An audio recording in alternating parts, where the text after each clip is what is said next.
কত মাছেদের আগমন দেখো।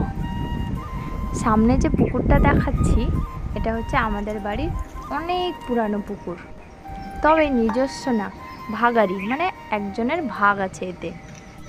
আর কয়েকদিন বাদেই এই পুকুরটা শুকানো হবে, তাই খুব খুব মন খারাপ।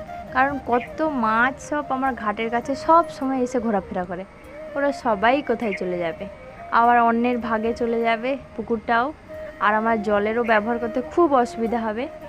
তাই আমার কর্তামশাই একটা বুদ্ধি খাটিয়ে আমার জন্য একটা ভালো জিনিস তৈরি করেছে।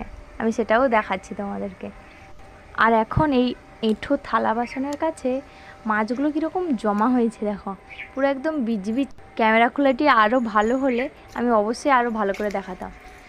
তো এখন এটা দেখো, একটা আমার ছোট্ট পুকুর তৈরি করে দিয়েছে। দেখো চারদিকে নেট ঘিরে ভালো করে, জল যাতে ঠান্ডা থাকে সুন্দর করে, ওপরে ছোট ছোট পানাও দিয়েছে সুন্দর। আর তার সঙ্গে কয়েকটা মাছও বেশ করে ছাড়া হয়ে গেছে। আর ওই পুকুরটা শুকানো হলে আরও বেশ কিছু মাছ এখানে ছাড়া হবে।